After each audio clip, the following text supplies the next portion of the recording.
So we're starting a new topic today. The first sort of third of the course, we've been talking about anthropology and specifically cultural and how do we understand what leads societies to be so different? So sort of a lot of theory.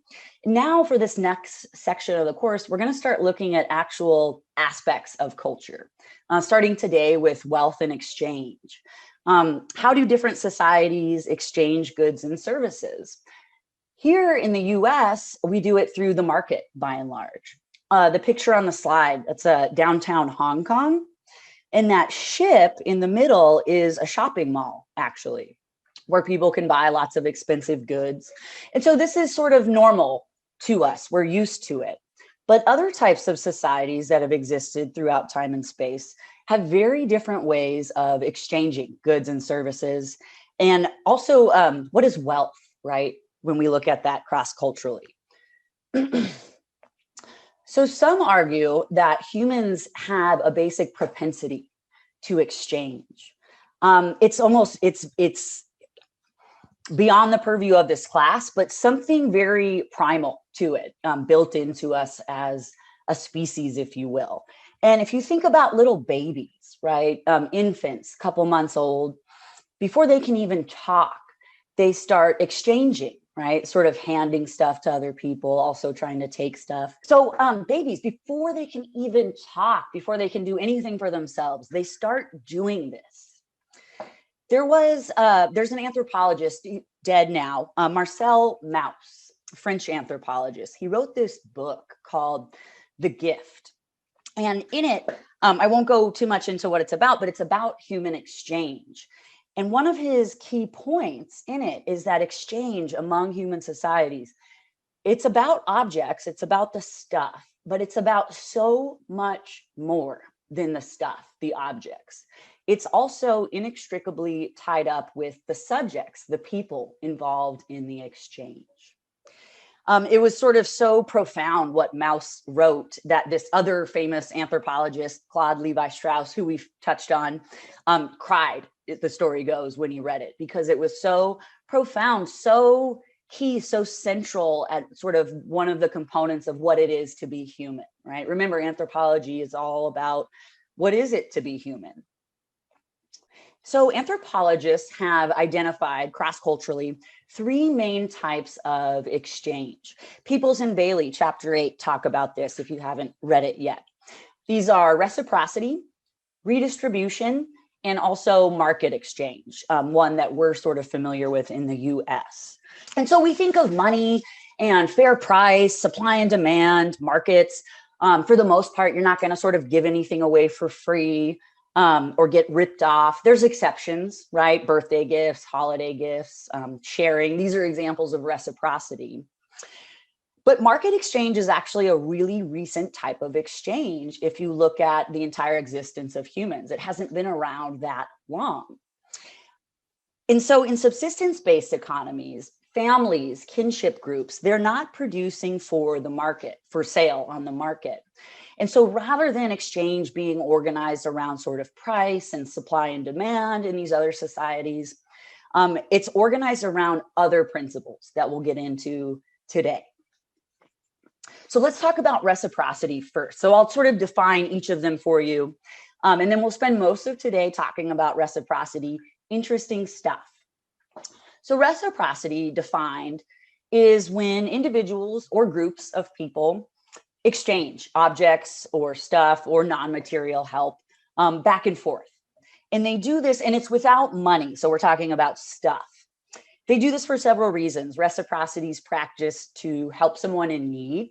So like the kung, for example, hunters share, knowing that people will share with them when they can come home empty-handed. Reciprocity is also practiced to create, maintain, or strengthen social ties. It's connected to social relationships. We'll get into this in a little bit. It's also practiced to obtain objects that you otherwise couldn't, right? So maybe there's certain materials or resources not readily available in your environment.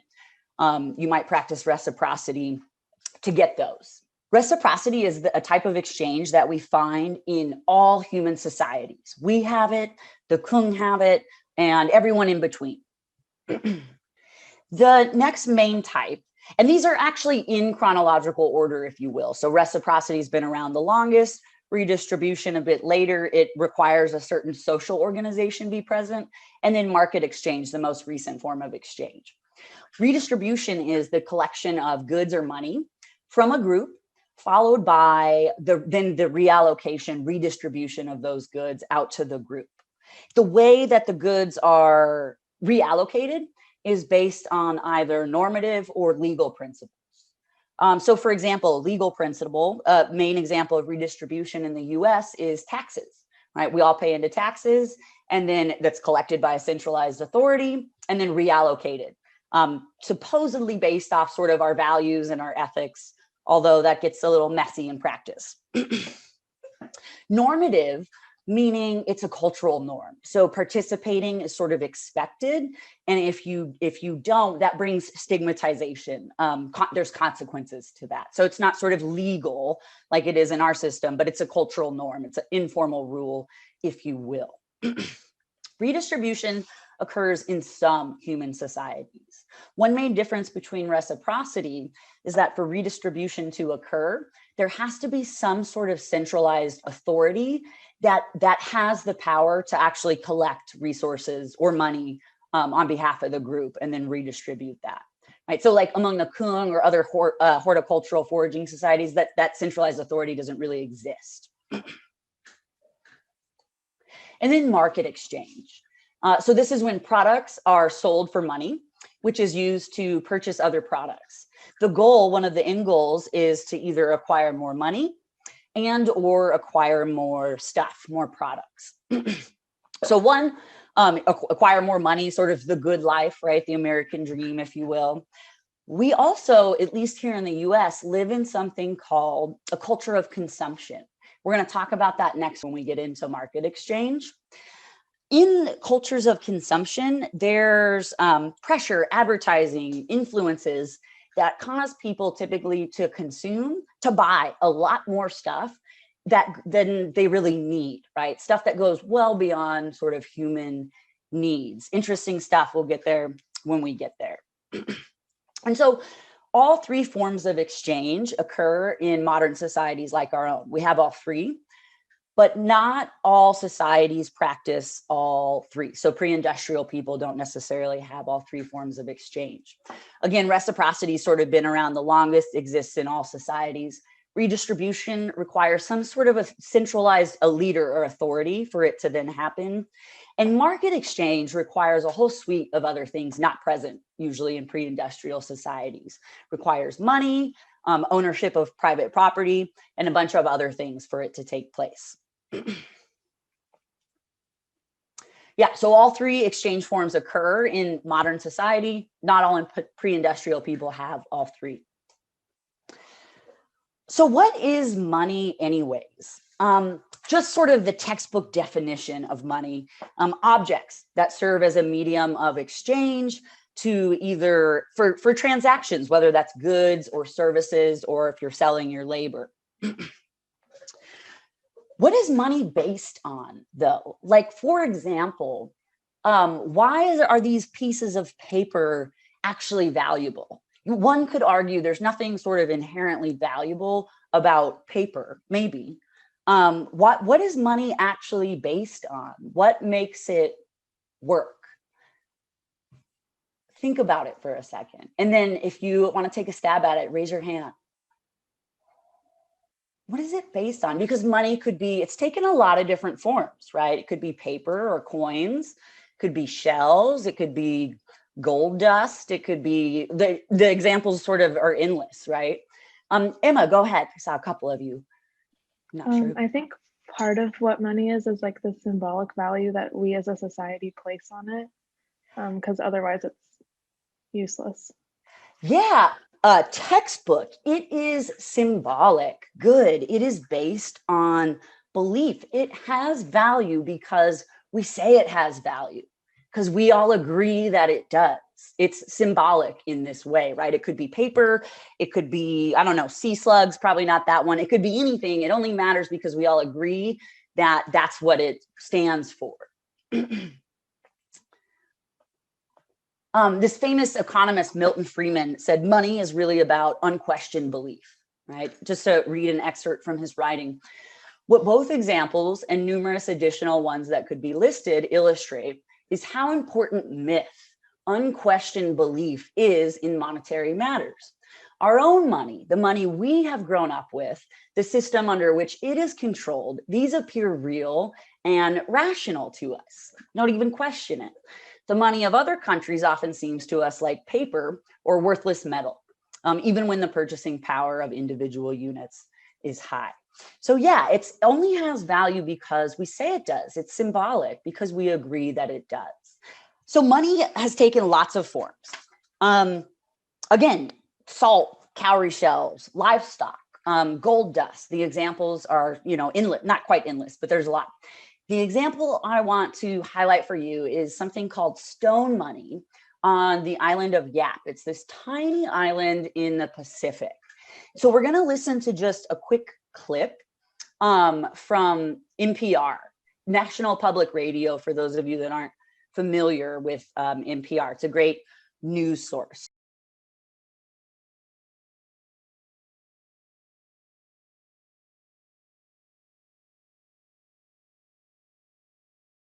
Stone money on the island of Yap.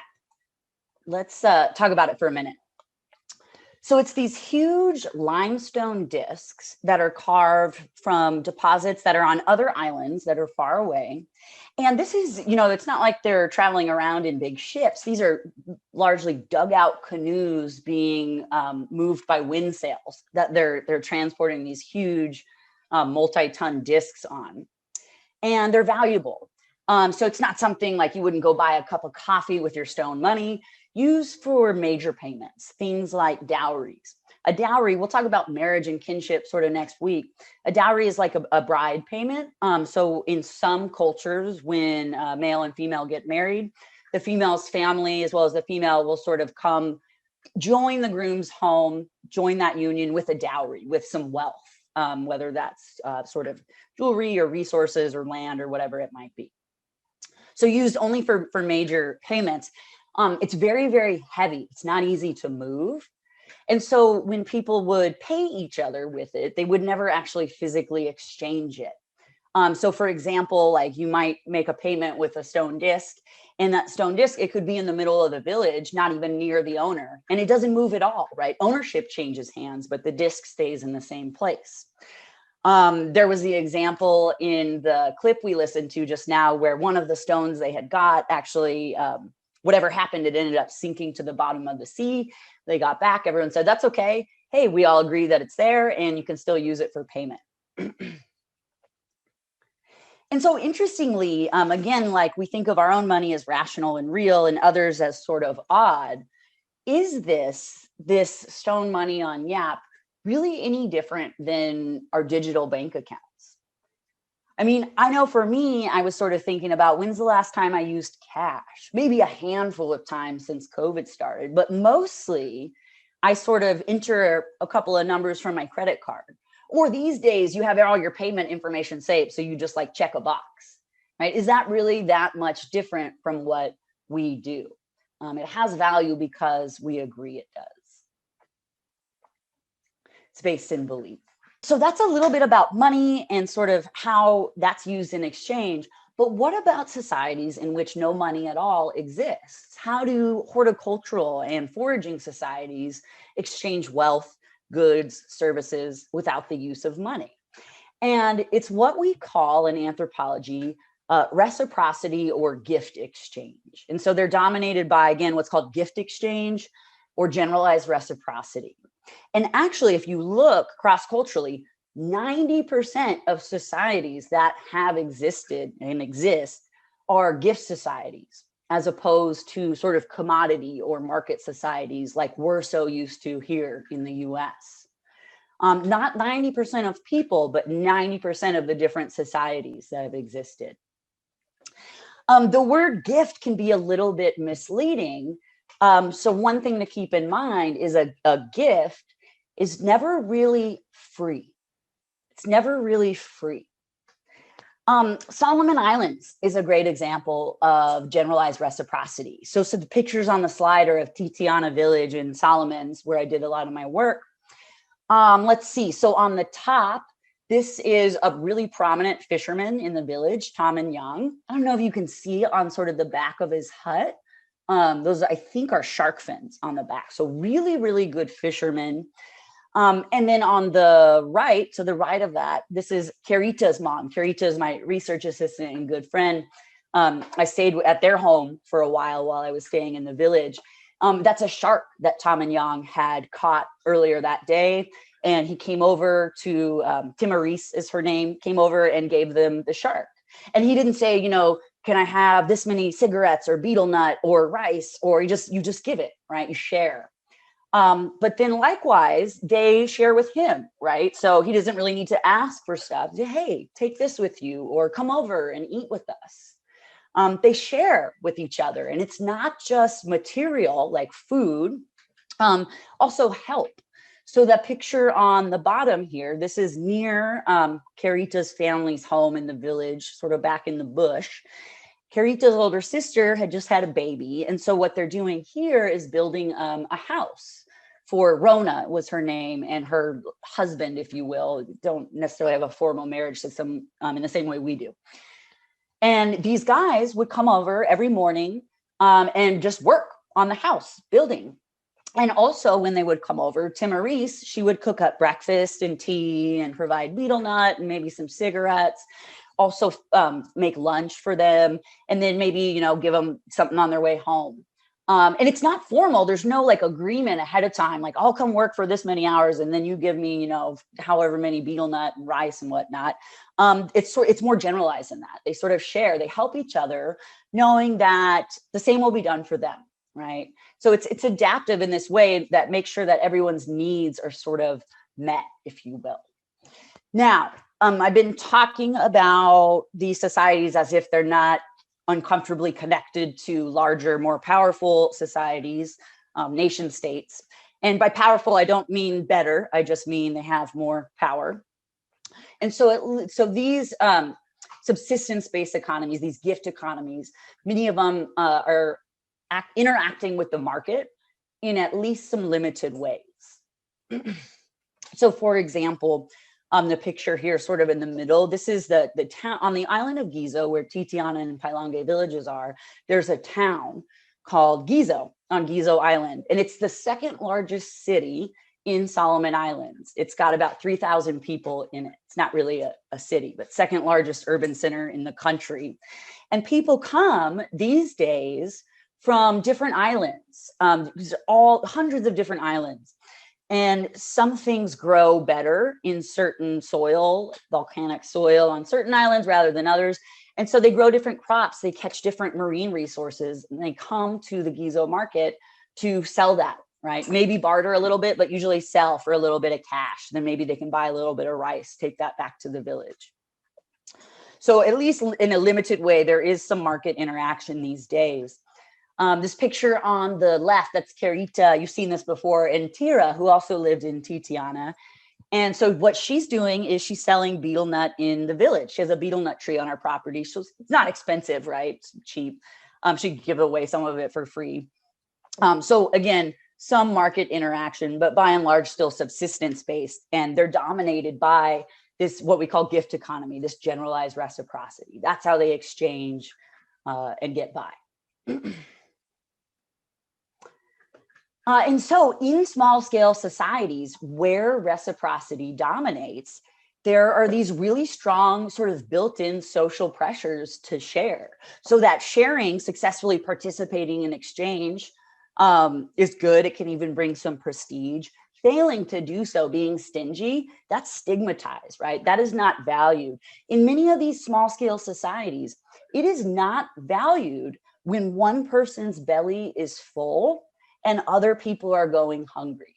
That is heavily stigmatized and looked down upon. It is not valued. They don't value sort of individual well-being over the rest of the members of the band. And so you read this short article for today, hopefully, by Richard Lee about this kung practice of insulting the meat. This practice where a hunter goes out, kills something, and everyone makes fun of them. They make fun of the animal, they make fun of the hunter, even while they're filling themselves up on the meat. And so Richard Lee, he is the anthropologist that Nisa, she keeps referring to Richard and Nancy.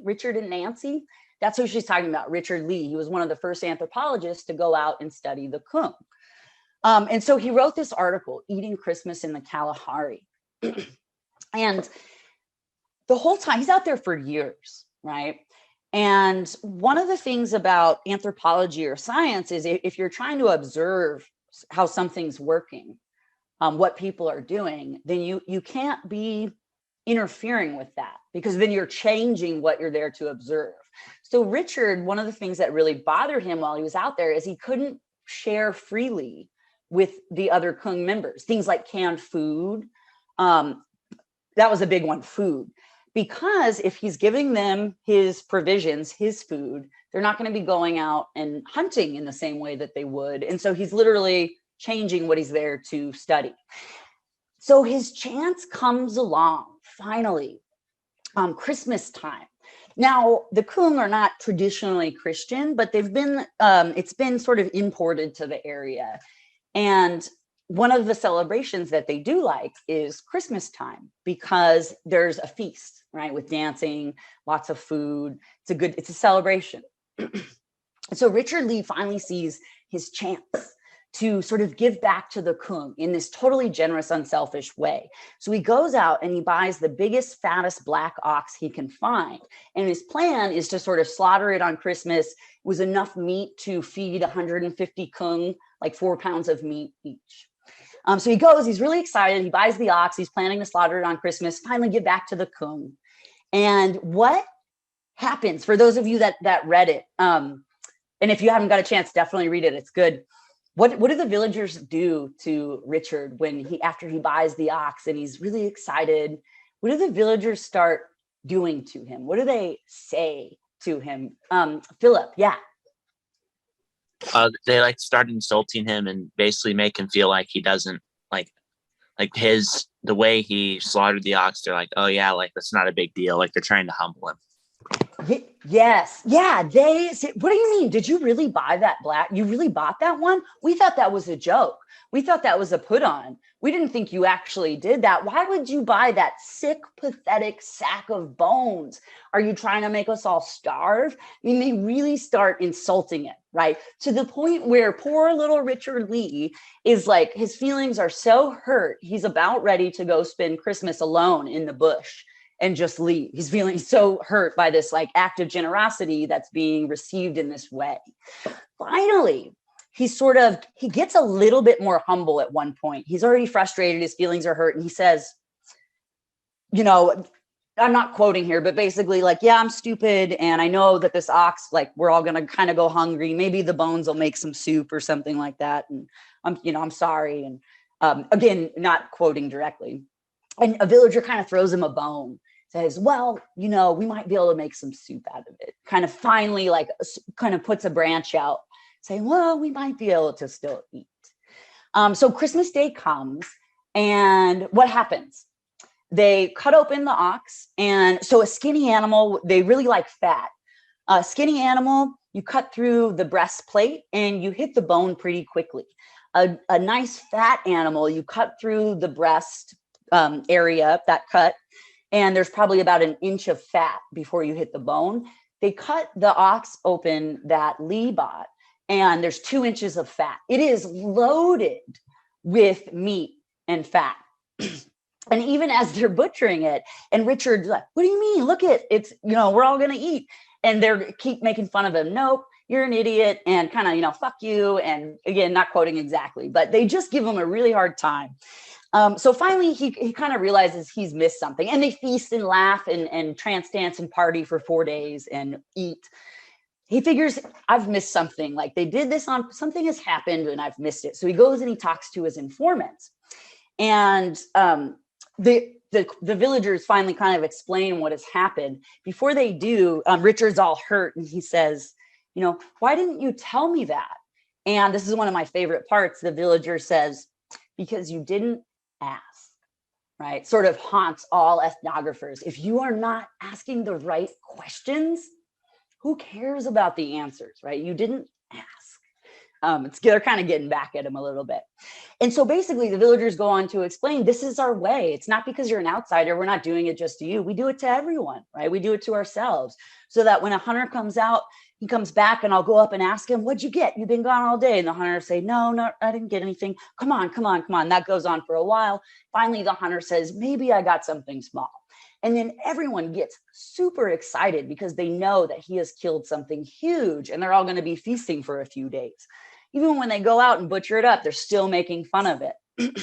It's a humbling mechanism. Like Philip said, it's a social leveling mechanism. Among the Kung, sharing is so important. It's adaptive to make sure everyone eats. And so if you have a young hunter that is skillful and kills lots of animals, provides a lot of meat, they can start to sort of see themselves as a big man, sort of become big-headed, boastful. And it creates tensions. It threatens that egalitarian sharing nature of the group. And so they insult each other, especially the best hunters, they'll insult the most, right? Keeps everyone sort of humble from boasting. Sort of reinforces that egalitarian nature of the group that's so important.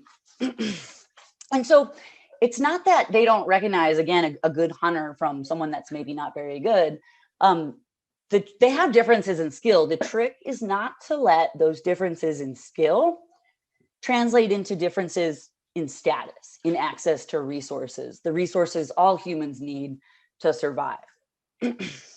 Any questions or comments on sort of eating Christmas in the Kalahari? It's a good one. Okay, so whether or not societies have money, they have ways of exchanging goods and services. Another key thing about exchange is the type of exchange that you practice, engage in, is also a reflection of social distance, how close or distant you are to the people that you're participating in exchange with.